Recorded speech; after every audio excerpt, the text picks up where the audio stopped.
जब आप यह आलेख पढ़ रहे होंगे तब बिहार में कोरोना संक्रमित मरीजों की संख्या 80,000 को पार कर गई होगी।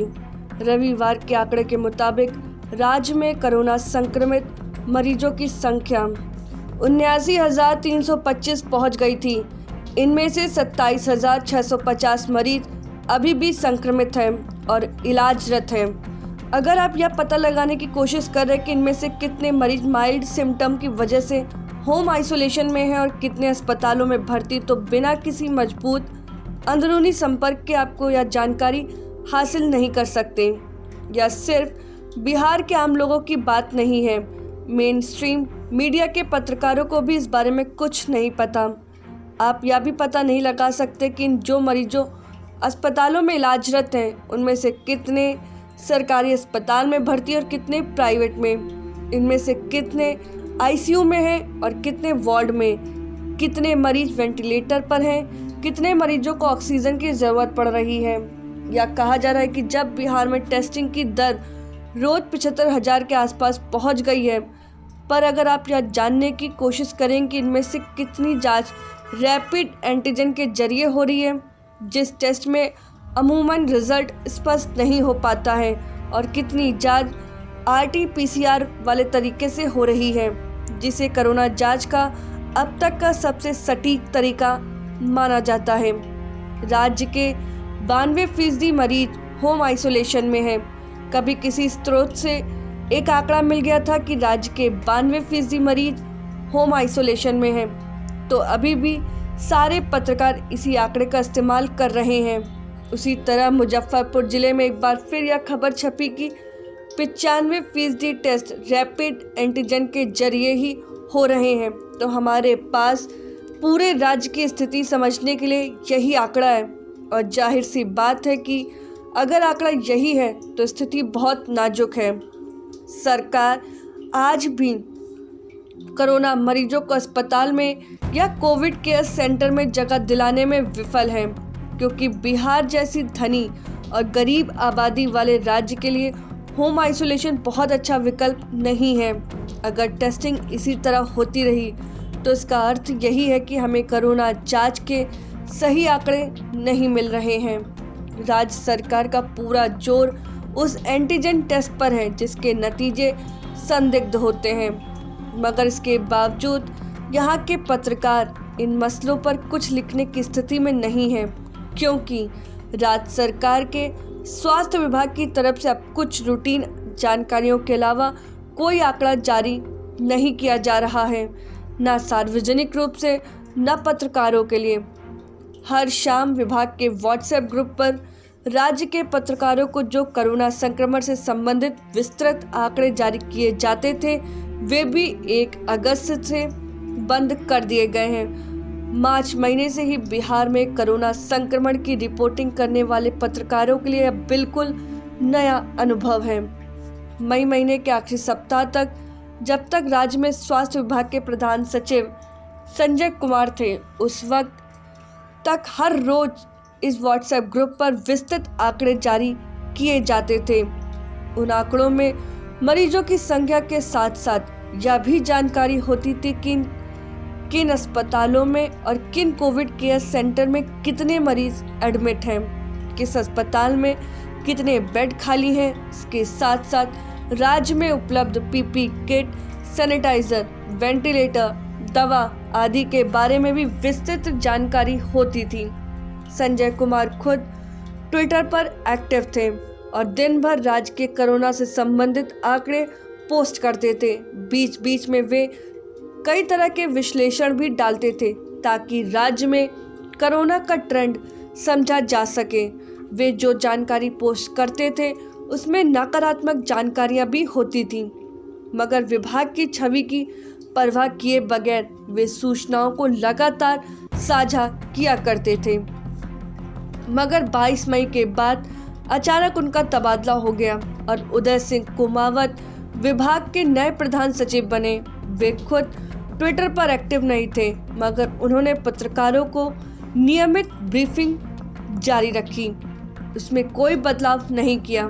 यह जरूर हुआ कि संजय कुमार से ट्विटर पर सवाल पूछे जाते थे और वे उनका कई बार जवाब देते थे। मगर उदय सिंह के आने के बाद न सिर्फ आम लोगों के लिए बल्कि पत्रकारों के लिए भी किसी खबर से संबंधित सूचना को हासिल करना मुश्किल हो गया। मगर उन्हें हटाकर अब 27 जुलाई को प्रत्यय अमृत को विभाग का प्रधान सचिव बनाया गया है। अचानक स्वास्थ्य विभाग की कोरोना से संबंधित सभी जानकारियां जारी होना बंद हो गईं। पिछले 10 दिनों से दिन में एक बार केवल संख्या बताई जाती है। सारी खबरें उसी आधार पर बनती हैं। कई जिलों में तो जिला प्रशासन रात के 11 से 11:30 के बीच कोरोना जांच के आंकड़े जारी करता है ताकि अगले दिन के अखबार में वे आंकड़े ना आ सकें। इन उदाहरणों से साफ है कि पिछले 10 से 12 दिनों से राज्य में कोरोना जांच की रफ्तार तो बढ़ी है, मगर इससे संबंधित आंकड़ों और सूचनाओं की जबरदस्त सेंसरशिप चल रही है। पूरी कोशिश है कि ये आंकड़े मीडिया में ना आ पाए। राज्य में अब तक 18 से अधिक वरीय चिकित्सकों की मृत्यु हो गई है, मगर यह जानना लगभग असंभव है कि कुल कितने डॉक्टर और स्वास्थ्य कर्मी संक्रमित हैं। ज़्यादातर चिकित्सक रेनकोट पहनकर या सिर्फ मास्क में काम करते दिखते हैं, मगर राज्य में अभी कुल कितने पीपी किट उपलब्ध हैं उसके बारे में कोई कुछ बताने के लिए तैयार नहीं है।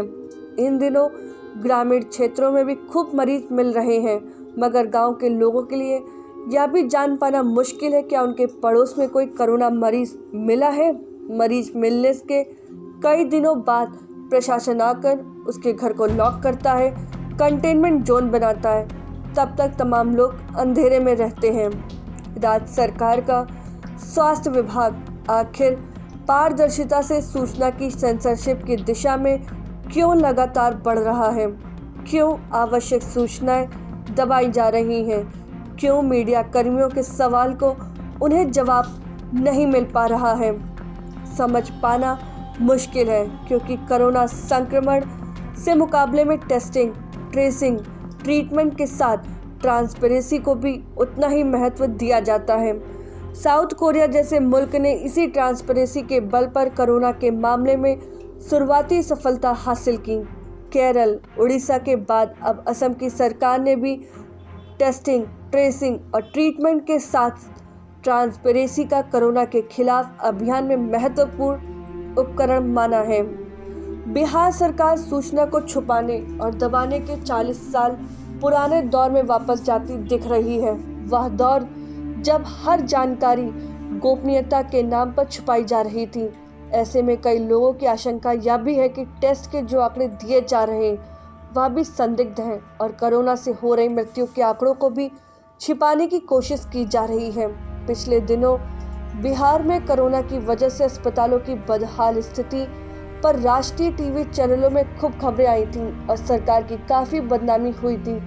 तभी से संभवतः सरकार इस आंकड़ा सूचना छिपाओ रणनीति पर काम कर रही है।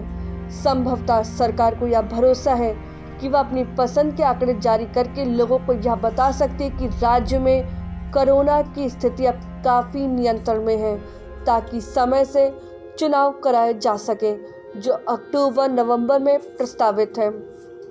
मगर राज्य सरकार संभवतः यह भूल गई है कि सूचना को छिपाने से खबरें नहीं छिपती। अगर वाकई स्थिति नियंत्रण में नहीं हुई तो किसी रोज ऐसा विस्फोट हो सकता है जो राज्य सरकार की छवि चमकाने के सभी प्रयासों पर भारी पड़ सकता है।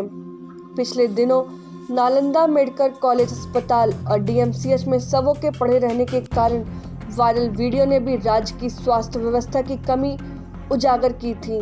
बिहार सरकार के साथ ऐसा हमेशा होता है।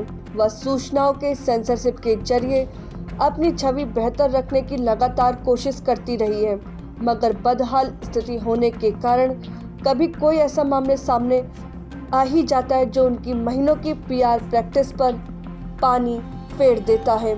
इसलिए बेहतर यही है कि सरकार सूचनाओं को छिपाने और खबरों की सेंसरशिप करने के बदले अपना ध्यान स्थिति बेहतर करने पर लगाए।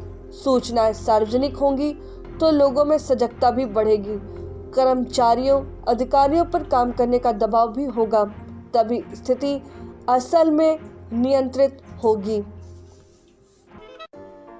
अगर आपको हमारा वीडियो पसंद आया हो तो इसे लाइक करें, सब्सक्राइब करें और साथ ही बेल आइकन दबाना ना भूलें।